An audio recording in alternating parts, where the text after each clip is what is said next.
Hello दोस्तों, स्वागत है आपका अंजना कुमारी हिंदी क्लासेस में। आज का हमारा टॉपिक रहेगा सर्वनाम सबका नाम। हम बगैर समय गवाए टॉपिक की शुरुआत करते हैं।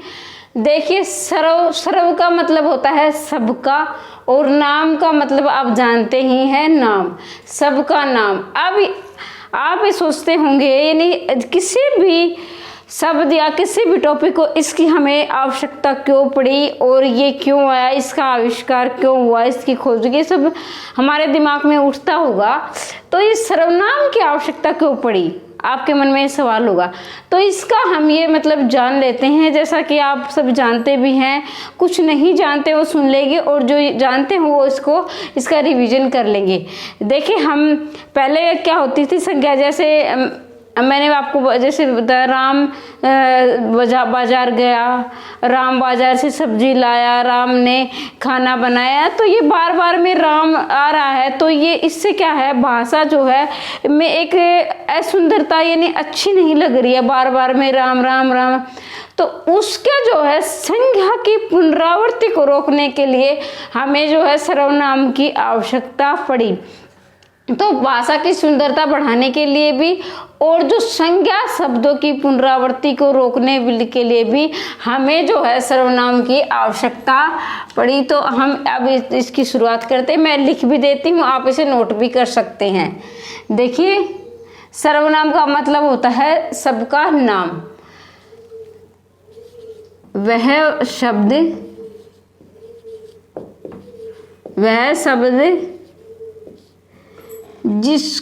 जिसका उपयोग या जिसका प्रयोग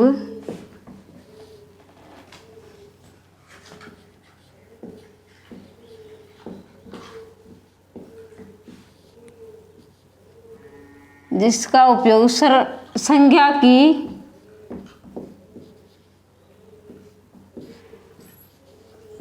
पुनरावृत्ति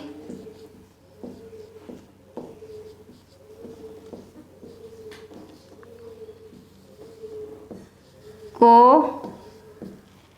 रोकने के लिए किया जाता है।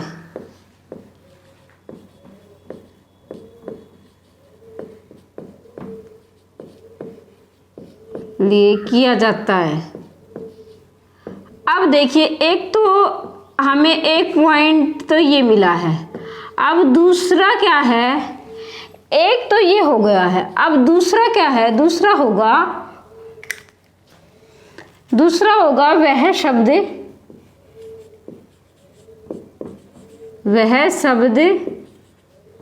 जो संज्ञा की जगह प्रयोग होते हैं। संज्ञा की जगह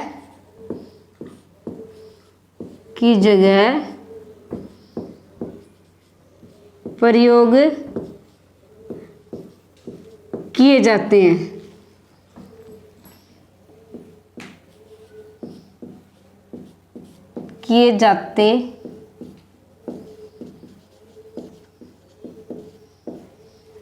हैं। अब देखिए, यहाँ पर मैं इसके साथ साथ एक पॉइंट और आपको क्लियर करने वाली हूँ। देखिए, एक तो होता है ये है, और एक होता है ये है। तो आपके दिमाग में ये सवाल उठ रहा होगा, कभी तो इस पे बिंदी लगती है और कभी इस पे बिंदी नहीं लगती है, तो हम कौन से लगाएं, ये लिखें या ये लिखें, ये ऐसा क्यों होता है। तो मैं इसके लिए आपको बता दूं, अगर एक वचन यानी एक के लिए हम प्रयोग करेंगे, जैसे राम स्कूल जाता है तो ये लिखेंगे, बच्चे स्कूल जाते हैं तो ये बहुवचन के लिए, नहीं दो से एक से ज़्यादा के लिए तो ये बिंदी वाला आएगा है, और एक से कम यानी एक के लिए ये आएगा, एक के लिए बिना बिंदी वाला आएगा, और दो से ज़्यादा के लिए ये बिंदी वाला आएगा। इस बात का विशेष ध्यान रखें, तो आज के बाद ये आपको कन्फ्यूजन नहीं होने वाला है। अब देखिए, आप ये बताएंगे, कई बार बच्चे ये लिख देते हैं, और ये मैं साथ के साथ आपको छोटे छोटे जो गलतियां हमारी भाषा में होती है वो भी आपको साथ साथ समझाते हुए चलूँगी।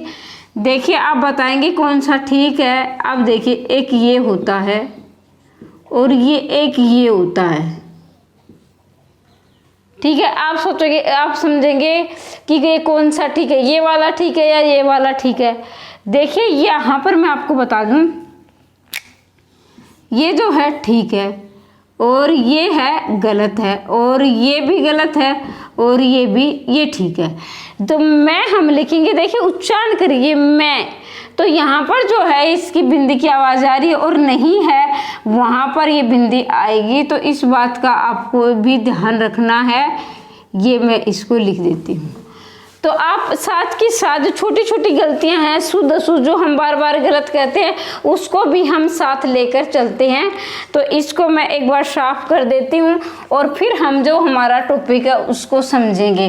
क्योंकि क्या होता है कि हम छोटी छोटी गलतियां जो है शुद्ध अशुद्ध हम सीख लेते हैं, लेकिन क्या करते हैं, हम उसको शब्द को ही सीखते हैं, लेकिन जो छोटी छोटी गलती होती हैं हमारी भाषा में और हमारे नंबर कटते हैं, लेकिन उस बात का हम ध्यान नहीं देते। तो ये छोटी छोटी जो गलतियां, इसको भी हम साथ के साथ सीखते हुए चलेंगे। क्लियर। अब देखिए कहीं पर आता है कि कई बार ये पूछ लिया जाता है कि सर्वनाम कितने होते हैं। तो कई बार आप सोचते हो, कई बार 11 दिए होते हैं, कई बार 6। ये चक्कर क्या है 11 का और 6 का? तो मैं ये बात भी आपको साथ के साथ क्लियर कर दूंगी। जो अगर आपसे पूछ लिया जाए, अगर आपसे पूछ लिया जाए कि सर्वनाम शब्द कितने हैं, सर्वनाम शब्द कितने हैं, तो आपको सर्वनाम शब्द लिखने हैं, सर्वनाम शब्द लिखने हैं 11 होते हैं सर्वनाम शब्द। ठीक है। अगर आपसे पूछ लिया जाए कि सर्वनाम, देखिए यहाँ पर जो है आपको ध्यान रखना है, यहाँ पर जो है शब्द दिया गया। अब आपसे पूछ लिया जाए कि सर्वनाम के भेद कितने होते हैं, सर्वनाम के भेद, तो सर्वनाम के भेद होते हैं 6। अब देखिए अंतर समझिए आप। सर्वनाम शब्द मैंने कितने लिखे, 11 होते हैं सर्वनाम शब्द। यहाँ पर विशेष आपको ध्यान देना है। और अगर आपसे पूछ लिया जाए उसके भेद कितने हैं, तो आपको भेद पूछा जाए तो 6 लिखने हैं। और आपसे अगर ये पूछा जाए कि शब्द कितने हैं तो 11 है। तो इसका मैं आपको सर्वनाम शब्द 11 है वो मैं आपको बाद में बताऊंगी। पहले आप ये जान लीजिए सर्वनाम के जो भेद हैं वो किस तरह होते हैं। देखिए पहला भेद होता है पुरुषवाचक सर्वनाम। अब देखिए पुरुषवाचक जो सर्वनाम होता है उसके भी 3 उपभेद होते हैं। वो कौन से होते हैं? उत्तम पुरुष,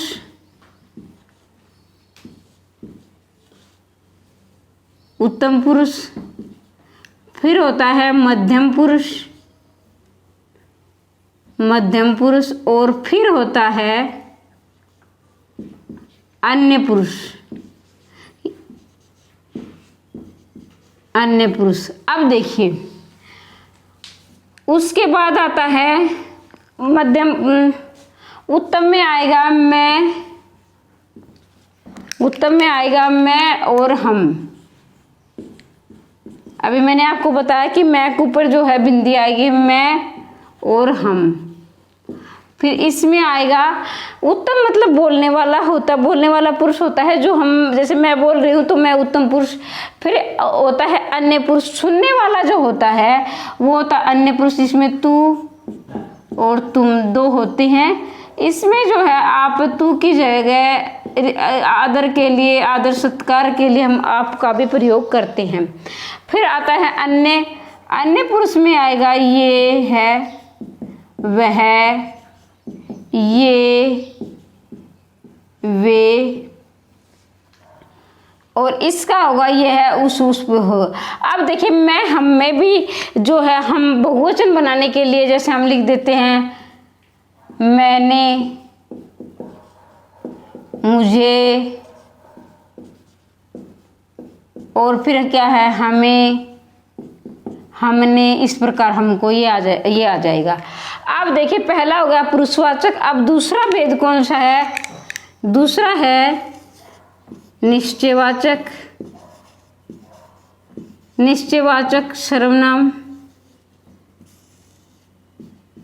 अब देखिए मैंने यहाँ पर ये दो डंडे लगाए, इसको क्या कहते हैं, ये कौन सा होता है, इसको बोलते हैं, इस चिन्ह को क्या बोलते हैं, ये भी आप जान लीजिए, अनुवर्ती चिन्ह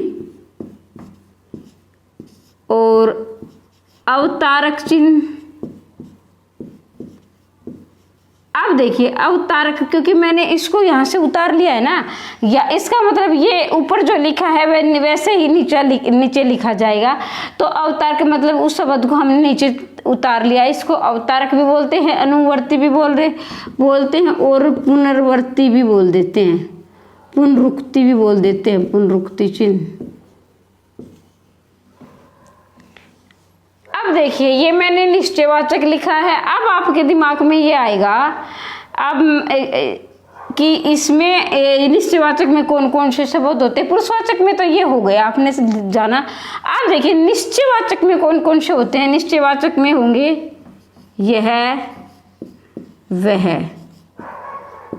ये, वे, उस, इस, ये जो है निश्चयवाचक में आएगा। अब आपके दिमाग में होगा कि मैडम ने इसमें भी अन्य पुरुष में भी ये बता दिया, यह वह और ये भी, और निश्चयवाचक में भी यह वह। ये चक्कर क्या है, हम इसको करें या इसको करें, तो ध्यान दीजिए। एक बार मैं बता दूं आपको, अगर लिंग वचन कारक के आधार पर जो है, पहले बता देती हूँ, लिंग वचन कारक के आधार पर जो है सर्वनाम में किस किस प्रकार परिवर्तन होता है, तो लिंग के आधार पर सर्वनाम में परिवर्तन नहीं होगा और शब्द के आधार पर सर्वनाम में परिवर्तन होगा, लेकिन लिंग के आधार पर नहीं होगा। कैसे नहीं होगा, जैसे मैं स्कूल जाती हूँ, वह स्कूल जाता है, या अब देखिए मैं स्कूल जाती हूँ, तो इसमें लिंग क्या है, लड़की है, तो लड़की भी के लिए भी हम प्रयोग कर रहे हैं, और लड़का के लिए भी हम मैं स्कूल जाता हूँ, मैं स्कूल जाती हूँ। जैसे मैं स्कूल जाती हूँ, तो इसमें मैं स्कूल जाती हूँ, तो जाती क्या है, एक लड़की है, तभी तो वो जाती है बोल रही है। और मैं स्कूल जाता हूँ, तो इसमें है मैं के लिए भी, लड़के के लिए भी मैं प्रयोग हो रहा है और लड़की के लिए भी मैं प्रयोग हो रहा है। तो ध्यान दीजिए, लिंग के कारण परीक्षा में पूछ लिया जाता है कि सर्वनाम का जो है किसके कारण परिवर्तन होता है, संज्ञा के आधार पर, उसके पुरुष के आधार पर, कारक के आधार पर और लिंग के आधार पर। तो आपको ध्यान देना है कि संज्ञा में जो है परिवर्तन, इसमें सर्वनाम में जो है परिवर्तन लिंग के आधार पर नहीं होता है। ध्यान दीजिए, जो है सर्वनाम में जो है परिवर्तन लिंग के आधार पर नहीं होता है, बाकी सब के कारण जो है सर्वनाम में परिवर्तन होता है। अब देखिए मैं ये बता रही हूँ कि यह वह इसमें भी आ गया और इसमें भी आ गया, तो दोनों एक जैसे हैं। तो इसमें क्या अंतर है, अगर पुरुष को छोड़कर जैसे प्राणी है, वस्तु है, या कोई वस्तु है या कोई प्राणी है, तो प्राणी और वस्तु आएगा तो क्या होगा, इसमें निश्चयवाचक होगा। अगर पुरुष होगा तो अन्य में आएगा, क्योंकि ये पुरुषवाचक का भेद है। अब देखिए मैं यहाँ पर एक उदाहरण से देकर आपको समझा देती हूँ। जैसे होगा कि यह आदमी बहुत अच्छा है। अब देखिए पहली बात तो कि मैंने इसमें बिंदी नहीं लगाई है। क्यों नहीं लगाई है इसमें बिंदी, क्योंकि यह है जो एक पुरुष यानी एक वचन है। अब देखिए यह जो है, यह का प्रयोग हमने यहाँ पर पुरुष के लिए किया है, तो ये क्या है, निश्चयवाचक सर्वनाम का भेद है। अगर मैं यहाँ पर लिख देती हूँ यह पुस्तक मेरी है, तो यहाँ ध्यान दीजिए यह पुस्तक मेरी है, तो यह जो है पुस्तक के लिए प्रयोग हो रहा है, यानी किसी वस्तु के लिए प्रयोग हो रहा है। तो यहाँ पर जो है ये निश्चयवाचक, इसमें जो उदाहरण होगा ये निश्चयवाचक का है। माफ कीजिए कि मैंने ऊपर लिख दिया, ये जो है हाँ यहाँ पर अन्य पुरुष का उदाहरण हो गया, अन्य पुरुष का,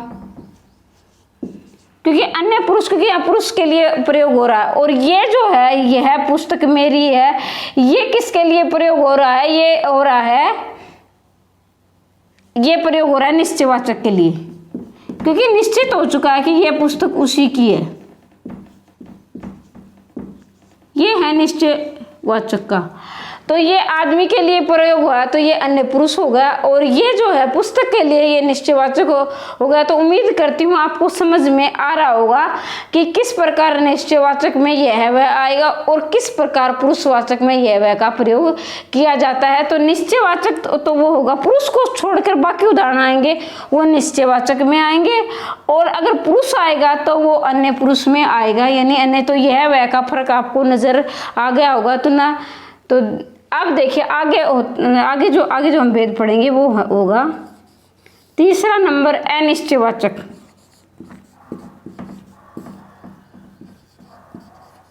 अनिश्चयवाचक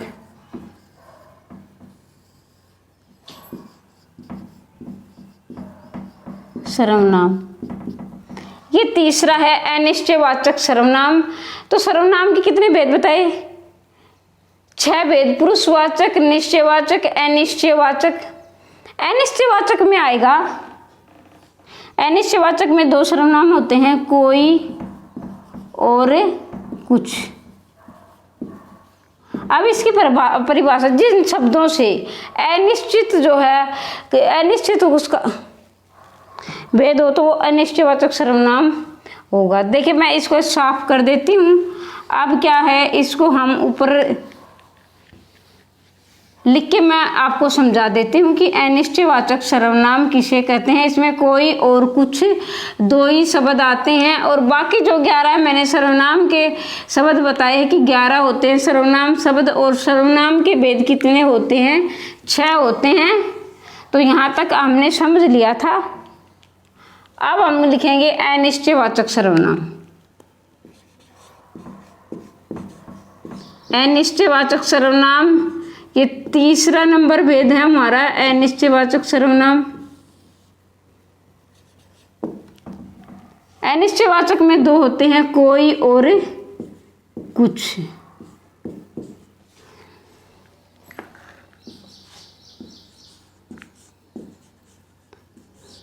ध्यान दीजिए, आपको सिर्फ ये 2 ही देखने हैं। अगर ये 2 हों तो अनिश्चयवाचक सर्वनाम होगा, कोई और कुछ, इसके अलावा इसमें नहीं होगा।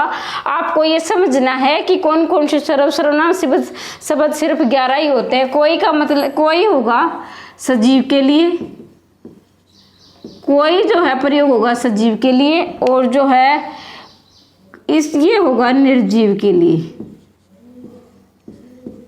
सजीव आप सभी जानते हैं कि जो जीवित है वो सजीव है, और जो यानी जो वस्तु है या कोई निर्जीव पदार्थ है वो निर्जीव होगा। जैसे कोई पुस्तक है या फिर कोई मकान है, कुछ भी, जैसे कोई चीनी है, जो भी है, तो वो कुछ में निर्जीव में आएगा, पदार्थ होगा। और सजीव में जैसे, अब मैं इसको उदाहरण देकर समझा रही हूँ, आपको समझ में आ जाएगा। जैसे बाहर कोई आया है, मतलब ये है कि बाहर कोई आया है, इसका मतलब या तो कोई आदमी आया होगा, कोई लड़का आया होगा, कोई बच्चा आया होगा, कोई लड़की आई होगी। तो कुछ मतलब अब ये बाहर कुछ पड़ा है। दूसरा उदाहरण देखिए, बाहर कुछ पड़ा है, तो ये होगा निर्जीव के लिए। बाहर कुछ पड़ा है, ये कोई पत्थर भी पड़ा होगा या कोई कुछ भी पड़ा हो सकता है, कोई पुस्तक भी कोई किसी ने गिरा दी होगी, तो बाहर कुछ पड़ा है। तो कोई जो है सजीव के लिए होगा और कुछ जो है निर्जीव के लिए होगा। तो उम्मीद करती हूँ यहाँ तक आपको समझ में आया होगा। अगर टॉपिक आपको अच्छा लगा या तो वीडियो को लाइक कर दें, और इसी को ज़्यादा से ज़्यादा शेयर कर दे। अगर आपको किसी प्रकार का डाउट है या कोई कन्फ्यूजन है तो कमेंट बॉक्स में अवश्य लिखिए। अगला जो है, इससे जो अगले जो भाग बच गए तुम्हारे 3 और बच गए और सर्वनाम शब्द, ये हम नेक्स्ट वीडियो में, अगली वीडियो में करेंगे। और जितना हो उसके वीडियो को ज़्यादा से ज़्यादा शेयर करें और कमेंट बॉक्स में लिखें वीडियो कैसी लगी, और चैनल को सब्सक्राइब कर लें, बेल आइकन को दबा दें ताकि मेरे द्वारा डाली गई हर वीडियो का नोटिफिकेशन आप तक पहुँच सके। वीडियो देखने के लिए धन्यवाद।